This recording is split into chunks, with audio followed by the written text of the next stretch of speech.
Materi yang akan kita bahas yaitu yang pertama tentang model pengembangan kurikulum. Yang pertama ada model Taylor. Model Taylor adalah model yang paling dikenal bagi perkembangan kurikulum dengan perhatian khusus pada fase perencanaan dalam bukunya Basic Principles of Curriculum and Introduce. Model Taba. Taba menggunakan pendekatan akar rumput grassroots bagi perkembangan kurikulum. Model Wheeler. Dalam bukunya yang cukup berpengaruh, Kurikulum Proses Wheeler 1967 mempunyai argumen tersendiri. Penggunaan kurikulum developers dapat menggunakan suatu proses melingkar, a clear process, yang namanya setiap elemen saling berhubungan dan bergantungan. Yang keempat, model Nicolis. Dalam bukunya Developer, Curriculum a partir Guilder 1978, Audren dan Howard Nicola mengembangkan suatu pendekatan yang cukup tegas mencakip elemen-elemen kurikulum dengan jelas dan ringkas. Buku tersebut sangat populer di kalangan pendidik, khususnya di Inggris, di mana pengembangan kurikulum pada tingkat sekolah. Yang kelima, model Skillbill. Malcolm Skillbill, Direktur Pusat Pengembangan Kurikulum Australia, mengembangkan suatu interaksi alternatif atau model dinamis bagi suatu interaksi alternatif atau model dinamis bagi model proses kurikulum.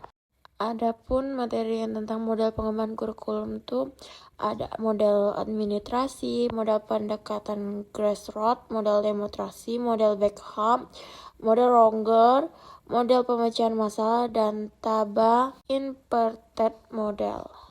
Materi yang selanjutnya tentang pengertian integrasi kurikulum. Integrasi kurikulum adalah kurikulum yang menekankan hubungan di antara pelajar satu dengan pelajar lainnya, namun tetap memperhatikan karakteristik masing-masing bidang studi tersebut. Pada kurikulum ini, mata pelajaran tidak disajikan secara terpisah-pisah. Materi yang selanjutnya tentang model integrasi kurikulum. Model integrasi kurikulum pendidikan Islam. Contohnya SMP Ar-Rahman Putri Dau Malang. Ada 3 kurikulum yang diintegrasikan. Kurikulum Dignas, pemerintah, kurikulum diniyah, dan kurikulum keasramaan.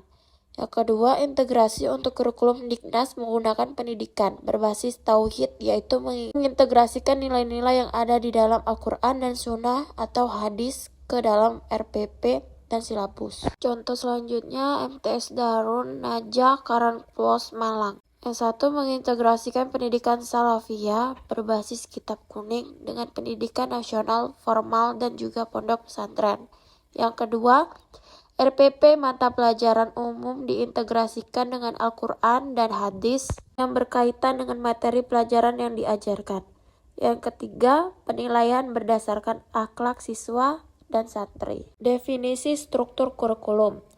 Terdiri atas mata pelajaran umum kelompok A dan mata pelajaran umum kelompok B. Mata pelajaran umum kelompok A merupakan program kurikuler yang bertujuan untuk mengembangkan kompetensi sikap, kompetensi pengetahuan, dan kompetensi keterampilan peserta didik sebagai dasar penguatan kemampuan dalam kehidupan bermasyarakat, berbangsa, dan bernegara.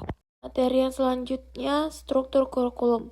Yang ke-1, kelompok A umum, pendidikan agama dan budi pekerti. Yang kedua, pendidikan Pancasila dan kewarganegaraan. Yang ketiga, bahasa Indonesia. Yang keempat, matematika. Yang kelima, ilmu pengetahuan alam. Yang keenam, ilmu pengetahuan sosial. Yang kelompok B umum.